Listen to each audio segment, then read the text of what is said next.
예, 안녕하십니까. 저는 웰리스병원 소화기내과 원장 이기조입니다.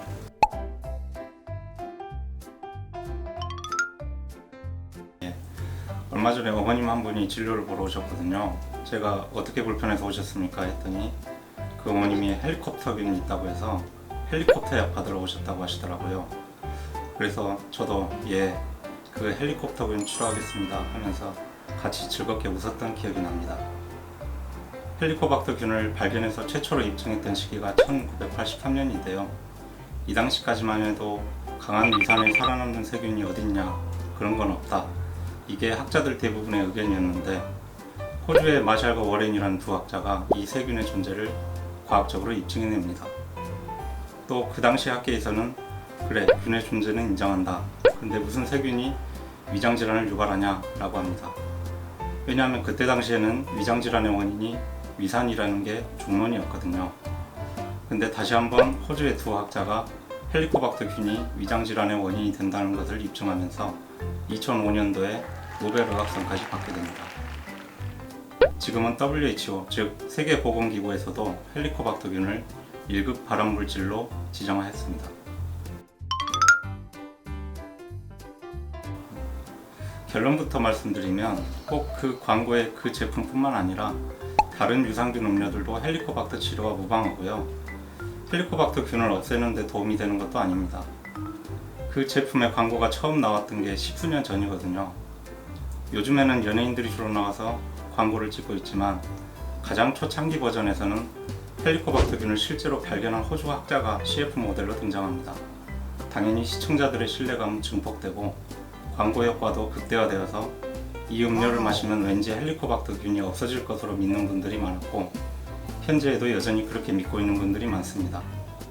물론 이 광고 덕분에 이름조차 어렵고 생소한 헬리코박터균을 전 국민이 알게 되었습니다. 그리고 치료가 필요한 균이다라는 인식을 심어준 것도 사실입니다. 덕분에 진료 현장에서는 헬리코박터균 치료하자라고 환자분들께 말씀드리면 별 거부감 없이 받아들이십니다. 광고의 영향력, 파급력을 실감하며 진료하고 있습니다. 실제로도 전 세계 인구의 3분의 2가 감염되어 있는 것으로 보고되고 있습니다. 그중 우리나라는 성인의 50% 이상이 감염되어 있을 정도로 우리나라도 헬리코박터 감염률이 높습니다. 그런데 단순히 헬리코박터 감염률보다는 헬리코박터균의 특성, 즉 위장질환 유발의 강력함을 고려해야 합니다. 인도, 아프리카, 동남아시아 같은 개발도상국들은 감염률이 월등히 높은 대신 위암과 같은 위장질환의 발생 빈도는 낮습니다. 반면 우리나라, 일본과 같은 경우는 헬리코박터균의 독성이 강력해서 위암이나 위의 노화와 같은 위장관 질환의 발생 빈도가 더 높습니다.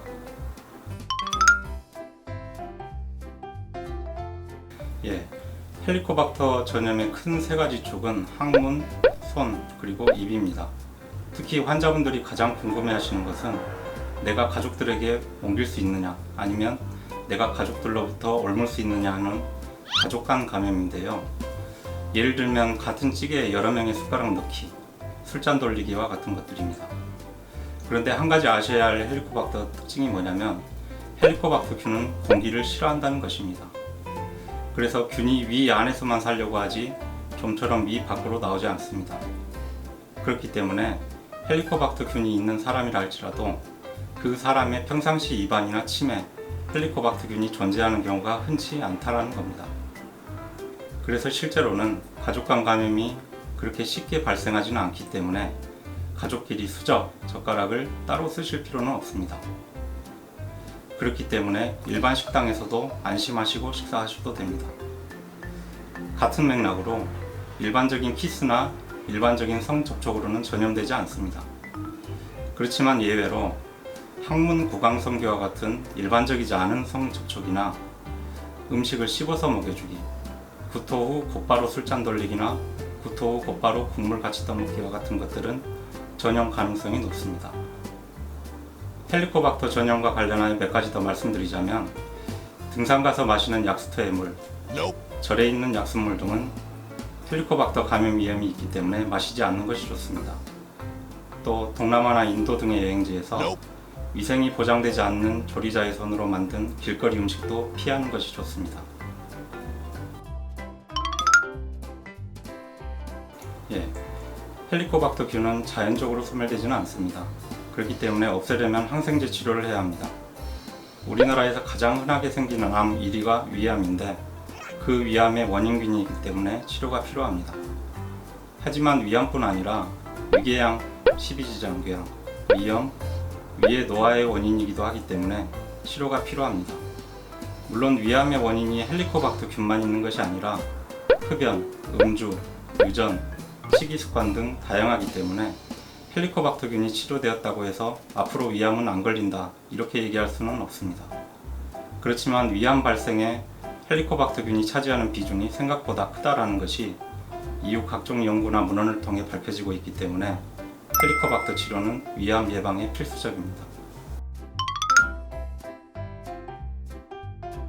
예, 헬리코박터균은 세균이기 때문에 항생제와 강력한 제산제의 조합으로 치료합니다.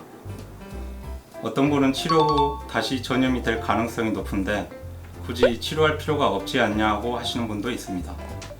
실제로 예전에 치료약이 덜 발달되었을 때는 치료 후 재감염률이 20%가 넘었습니다. 그렇지만 최근에는 치료약의 많은 개발로 치료 후 재감염률이 2%까지 낮아졌습니다. 한번 치료하면 헬리코박터균에 재감염될 가능성은 현저히 낮기 때문에 적극적인 치료를 하시길 권장합니다. 헬리코박터균 검사의 급여와의 범위도 넓어져서 검사 비용의 부담 또한 줄었습니다. 예전에는 제균 치료약이 보험이 안 되어서 6만원 이상 약값 지출이 있었으나 현재는 일주일까지 약이 보험이 돼서 2만원 이하로 비용이 절감되었습니다. 예, 일단 부작용이 발생하는 경우보다는 부작용이 없는 경우가 더 많습니다. 그리고 부작용이 나타난다 하더라도 약을 안 먹으면 다시 원래대로 돌아가는 부작용인 경우가 대부분이기 때문에 크게 걱정하실 필요는 없습니다. 제균 치료약을 복용 후 입맛이 써지거나 쇠냄새가 올라오거나 부역 설사와 같은 부작용이 10명 중 3명 정도 발생할 수 있습니다. 대개는 그래도 그냥 참을만 해서 끝까지 먹었다 하시는 경우가 대부분입니다. 도저히 견딜 수 없어서 도중에 중지하는 경우는 많지 않습니다. 네, 구독, 좋아요 한 번만 해주세요. 구독, 좋아요 한 번씩 눌러주십시오. 여기 보고 해주세요. 구독, 좋아요 한 번씩 눌러주시기 바랍니다.